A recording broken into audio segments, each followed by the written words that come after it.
Yes doctor, আমরা গিয়ে দেখা করবো তানির সাথে। প্লিজ আপনি একটু দেখে নেবেন। হ্যাঁ please take care of her, যাতে একা না থাকে, কেউ না কেউ যাতে থাকে। হ্যাঁ আমরা গিয়ে দেখা করছি। Thank you so much.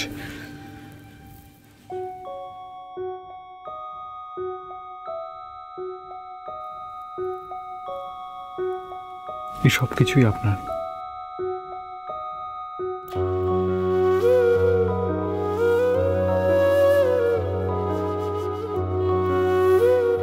এক বছর ধরে আমি তারপরে জিনিসগুলো সব গুছিয়ে রেখেছিলাম, কাউকে হাত দিতে দিইনি, কারণ আমি জানতাম আপনি একদিন আসবেন। আর আপনার স্টোর রুমটা, ওটাও কাউকে গোছাতে দিইনি, হাতই দিতাম না।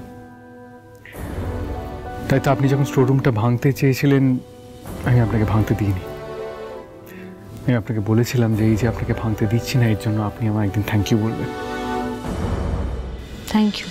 তোমার আমার গাঁট ছড়া, তোমার আমার গাঁট ছড়া। দেখি এরকম উল্টে গেছে কেন? কি করছেন আপনি? কি করছি মানে দেখি একটু ওসিডি আছে, ওটা ঠিক করতে হবে। I think it's absolutely fine. একটা সময় আমি আপনাকে শাড়ি পরিয়ে দিতাম, মানে আপনার ওই এক্সিবিশনের আগে আমি করে দিয়েছিলাম, ঠিক করে শাড়ি পরিয়ে দিয়েছিলাম আপনাকে, আর সেটা থেকে লোকজন একেবারে মুক্ত হয়ে গেছিল। But that was me. তাই জন্য এখন লজ্জা পাওয়ার কোনো দরকারই নেই। সবই আছে আগে থেকে ঠিক করা, বাধা আছে যেন কোনো গাঁট ছড়া। সবই আছে আগে থেকে ঠিক করা, বাধা আছে যেন কোনো গাঁট ছড়া। তোমার আমার। Oh my goodness. Listen, you cannot চুপ just করে দাঁড়ান।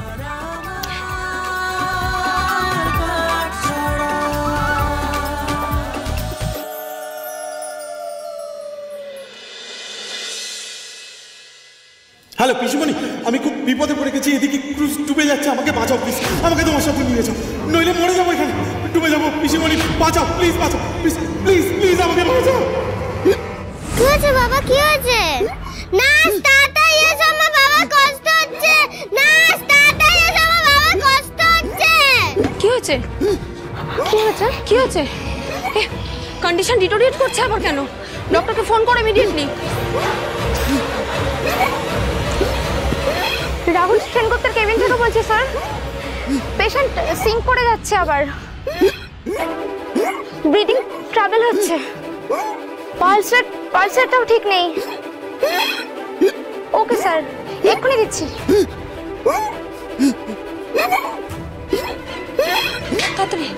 তাড়াতাড়ি। বাবা কষ্ট হচ্ছে, বাবা কষ্ট হচ্ছে, কষ্ট হচ্ছে বাবা।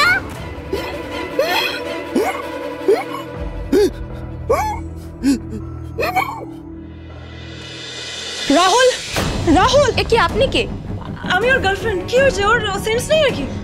সেন্স আসছে যাচ্ছে, আসলে ওনার ইনজুরি অনেক, তাই কন্ডিশনটা ঠিক ভালো না। আর ডক্টর বলেছেন ওনার পুরোপুরি বেড রেস্টের দরকার।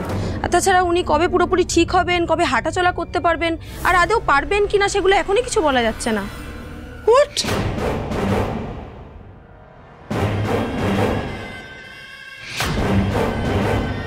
আমার টাকার ব্যবস্থা না করে বিছানায় পড়ে গেলে না? শুধু বড় বড় কথা বলে নিজেও ডুবলো আর আমাকেও ডুবালো। কিছুই যখন করতে পারবে না, তাহলে এতটা সময় নষ্ট করলে কেন? আমার এতগুলো দিন টাকা না দিয়ে কেন ঘুরালে আমাকে ইডিয়েট? এই যে শুনতে পাচ্ছ Rahul, I want an answer. ভেবো না কিন্তু আমি তোমাকে তাড়াতাড়ি ছেড়ে দেবো। টাকা না পেলে না তোমার কপালে কিন্তু খুব দুঃখ আছে। What the hell? দেখতে পাচ্ছ না বাবা ঘুমাচ্ছে, তার কানের কাছে এরকম ভ্যাক করছে কেন? You shut up. বেশ করবো যা করবো, আমার যত চিৎকার করা আমি চিৎকার করবো। রাহুল দেখছো তুমি টাকার কথা শুনে অমনি ঘাপটি মেরে শুয়ে আছো না? হ্যাঁ বাদর মেয়ে একটা। তোমাকে তো মিমি আমাকে বলেছে বাবাকে দেখে রাখতে, বাবাকে কেউ যদি ডিস্টার্ব করে আমি তাকে এরকম ভাবে ফুটিয়ে দেবো। আমাকে ইনজেকশন ফুটাবি তুই? তোকে তো দেখে মামা দাও এটা।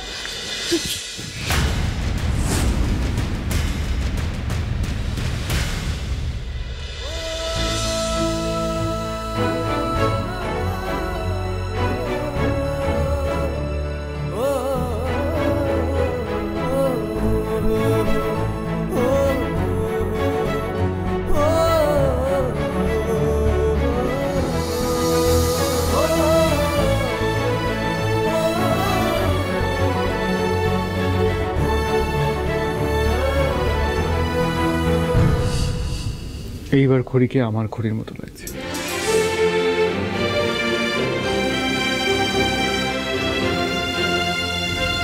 কিন্তু মিস্টার সিংহরায়, প্লিজ মিস্টার সিংহ রায় নয়।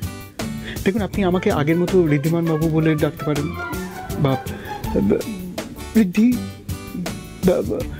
এই যে শুনছেন, whatever you wish, মানে দ্যাটস ফাইন। বাট মিস্টার সিংহ রায় শুনলেই না মনে হয় যেন অফিসে কোনো ক্লায়েন্টের সাথে কথা বলছি।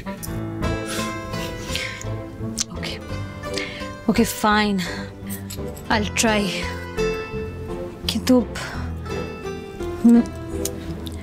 ঋদ্ধিমান বাবু, কেউ তো জানে না যে আমার মেমোরি। এতদিন ধরে তো সবটা সামলেছি আমি, এবারও সবটা সামলে নেব।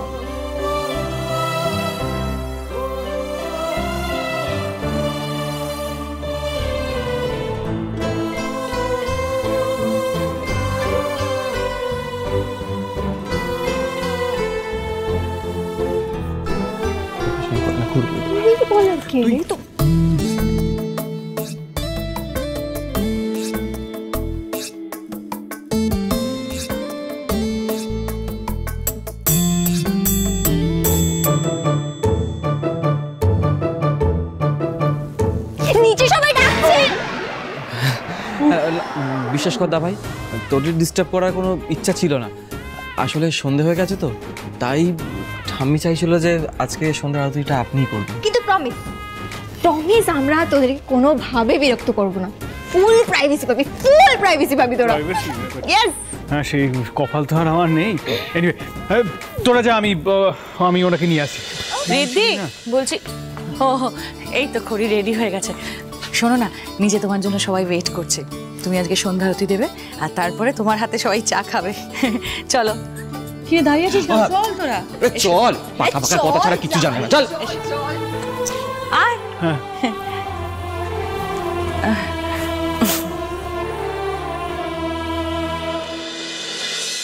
তোমার সাহস কি করে হলো আমার মেয়ের গায়ে হাত দেওয়ার? তোমার মেয়ে? Wow দুতি, হাসালে, just হাসালে। অবশ্য ঠিকই বলেছো, তোমাকে তখন এই মেয়েকে নিয়েই বাঁচতে হবে, বিকজ তোমার যে হাজবেন্ড শুয়ে আছে, কোনো কাজের না। তোমাকে দেখে না আমার অবাক লাগছে। এই তো কয়েকদিন আগে রাহুলের জন্য সবকিছু করতে রাজি একটা বিবাহিত ছেলের সাথে সম্পর্কে যেতেও তুমি দুবার ভাবলে না, আজকে তাকে তোমার অপদার্থ মনে হচ্ছে না?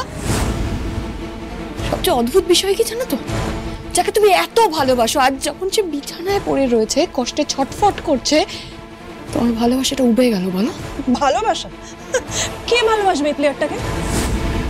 আমি তো শুধু টাকার জন্য ওকে বার্তা দিয়েছিলাম। তাই তোমাকেও বলছি, সময় থাকতে থাকতে না কেটে পড়ো, এসব ছাড়ো, নিজের কথা ভাবো।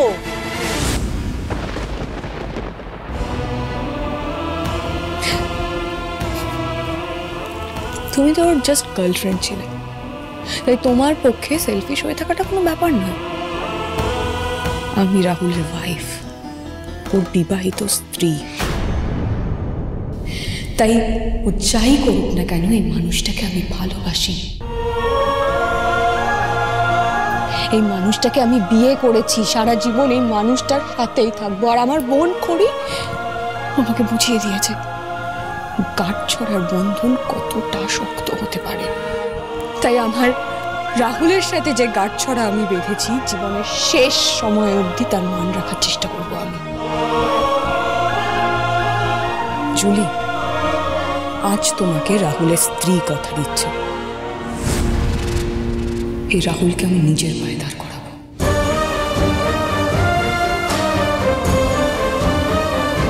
রাহুলের মতো ছেলেরা না কোনোদিন শুধরে না। It's impossible to correct them. Possible. ভালোবাসা দিয়ে সব কিছু করা যায় জুলি। আমি আর আমার মেয়ে সেটা করে দেখাবো। তুমি এখান থেকে যাবে না, কি ফুটিয়ে দেব?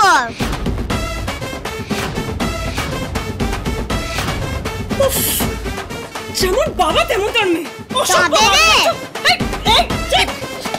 মামা মামা